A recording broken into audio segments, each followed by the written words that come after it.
Doctor గారు, యాక్చువల్గా బరువు అన్నది ఒక పెద్ద సమస్య. ఇప్పుడు యూత్లో కానీ పెద్దవాళ్ళలో కానీ చాలా ట్రై చేస్తారు, డైట్ మారుస్తారు, ఉపవాసాలు చేస్తారు, ఎక్సర్సైజ్ చేస్తారు, అన్ని చేస్తారు, తగ్గదు. చివరికి మందులు ఏమైనా ఉన్నాయని అడుగుతారు. ఏమైనా మందులు ఉన్నాయా సార్? మందులే కాదండి, ఇంతకు ముందు సర్జరీలు చేసేవాళ్ళం కదా, people use to come and ask. అయితే బెరియాట్రిక్ కూడా ఎప్పుడు చేసేవాళ్ళం? మార్బిడ్ ఒబేసిటీ ఉంది అంటే బిఎంఐ చాలా ఎక్కువ ఉంటాయి, బిఎంఐ 40-45 కన్నా ఎక్కువ ఉండి వీళ్ళు అడుగు తీసి అడుగు వేయలేకపోతున్నారు అన్నప్పుడు బేరియాట్రిక్ సర్జరీని రికమెండ్ చేసేవాళ్ళం. లైఫ్ ఇంకా అన్బేరబుల్. అవును. అయితే దాన్ని కూడా ఏమైంది, చాలా మంది మిస్అండర్స్టాండ్ చేసుకొని బరువు తగ్గడానికి సర్జరీ అనుకుంటే చాలా మంది వచ్చేసేవాళ్ళు. వి యూస్ టు ఎడ్యుకేట్ దెమ్. మీరు బరువు తగ్గడానికి కాదు, మార్బిడ్ ఒబేసిటీ ఉండి అడుగు తీసి అడుగు వేయలేకపోతున్నారు అన్నప్పుడే వీఆర్ డూయింగ్ దిస్ అని చెప్పేవాళ్ళం. అయితే ఏమవుతుందంటే బేరియాట్రిక్ సర్జరీలో కూడా మనం రకరకాల ప్రొసీజర్స్ ఉన్నాయి దీంట్లో. అండ్ దీంట్లో ప్రొసీజర్ తర్వాత చాలామంది సైకలాజికల్లీ డిప్రెస్ అయిపోవడం, ఇవన్నీ లక్షణాలు ఉండేవి, న్యూట్రిషనల్ డెఫిషియన్సీస్ వచ్చేవి. వీళ్ళని ఒకవేళ చేయాల్సి వచ్చినా వీళ్ళని మొత్తం డిఫరెంట్ వేలో కౌన్సిల్ చేసి వీళ్ళని అన్ని వర్కప్ చేసేవాళ్ళం.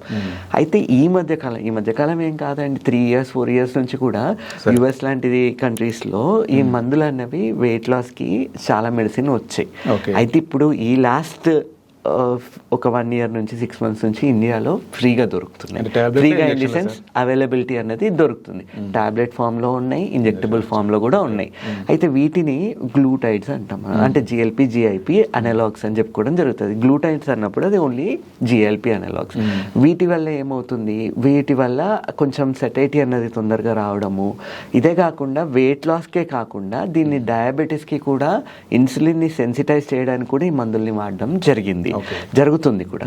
అయితే ఇవి కంపారిటివ్లీ ఇవి సేఫా అంటే యుఎస్ఎఫ్డిఏ అప్రూవల్ ఉన్న మెడిసినే.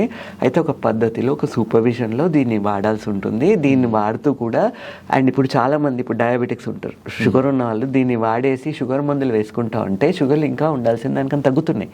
హైపో అటాక్స్ వస్తున్నాయి కాబట్టి డెఫినెట్లీ అండర్ సూపర్విజన్ వీళ్ళు ఇవి వాడినప్పుడు ఆ షుగర్ మందుల్ని ఏమైనా డోస్ తగ్గించుకోవాల్సిన అవసరం ఉంటుంది.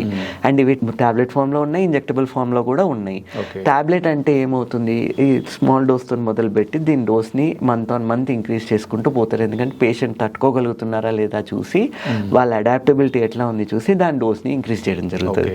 చాలా మందిలో వామిటింగ్స్ అనేవి ఎక్కువ అయిపోవడము, కడుపు ఉబ్బరంగా అనిపించడము, అంటే మోతాదుకి మించి తినేస్తే తినని అది టాబ్లెట్. సో బేసిక్గా అది it will through out. So ఈ టాబ్లెట్ ఇచ్చినప్పుడు ఏం చెప్తాం, అందుకే ఎంత తక్కువ ఫీడ్స్ తీసుకోండి, ఆకలైనప్పుడే తీసుకోండి, ఆ తినే దాంట్లో కూడా కొంచెం ఫ్యాట్ని అవాయిడ్ చేయండి, దాంట్లో మళ్ళీ ఈ ఆల్కహాల్ లాంటివి కూడా ట్రై టు అవాయిడ్.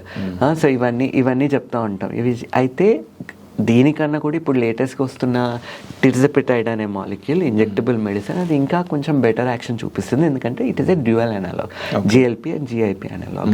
సో ఇది వాడినప్పుడు దీన్ని కూడా ఏంటి, మళ్ళీ ఇది ఒక ఇంజెక్టబుల్ ఫామ్లో ఉంటుంది. సో దీన్ని మళ్ళీ వారానికి ఒక ఇంజెక్షన్ తీసుకుంటే సరిపోయి. ఇప్పుడు చాలామంది కంప్లైంట్ ఏం చేస్తున్నారు, టాబ్లెట్ వద్దు సార్, పొద్దున అది వేసుకున్నాక గంట దాకా ఆగాల్సి వస్తుంది, గంట దాకా మేము ఉండలేకపోతున్నాం తినకుండా, మాకు ఇంకేదన్నా ఆల్టర్నేటివ్ ఇవ్వండి అంటారు. సో వాళ్ళల్లో ఈ ఇంజెక్టబుల్, ఈ సీమోగ్లూటైడ్ అనే టాబ్లెట్స్ ఏవైతే దీనికి ఇంజెక్టబుల్ మెడిసిన్ కూడా వస్తుంది. అట్లానే టిర్జపెటైడ్ అనేది డ్యూయల్ అనలాగ్, దానికైతే only injectable analog, injectable medicine. So injections తీసుకున్నప్పుడు వారానికి ఒకసారి తీసుకుంటే సరిపోతుంది. అయితే అది కూడా మళ్ళీ చిన్న డోస్తో మొదలుపెట్టి వీక్ ఆన్ వీక్ దాన్ని మంత్ ఆన్ మంత్ దాన్ని టైట్రేట్ చేసుకుంటా పెంచాలి. సో ఇట్లా పెంచినప్పుడు ఎంత బరువు తగ్గుతున్నారో అని అడుగుతున్నారు. సో సంవత్సరం పొడుగుతా వాడితే యావరేజ్గా 17% బరువు తగ్గినట్టు స్టడీస్ వాళ్ళ బరువులో. అంటే 100 kilos బరువు ఉన్న ఆయన మొదలు పెడితే ఆన్ అన్ యావరేజ్ సంవత్సరానికి 17 kilos దాకా బరువు తగ్గుతున్నారు. అయితే ఈ 17 అందరిలో తగ్గుతారా అంటే కొందరేమో 20-25 తగ్గితే కొందరేమో 10 తగ్గుతున్నారు. It depends on their lifestyle also. And lifestyle ఇది వాడుతున్నాం కదా అని ఏది పడితే తినేదానికి ఉండదు. మళ్ళీ దీంట్లో కూడా కొంచెం ఆలోచించి తినేది ఉంటుంది. అండ్ ఎక్సర్సైజ్ అనేది చేస్తే ఇంకా తొందరగా రిజల్ట్ రావడం చూస్తున్నాం. Okay, thank you doctor. Right అండి.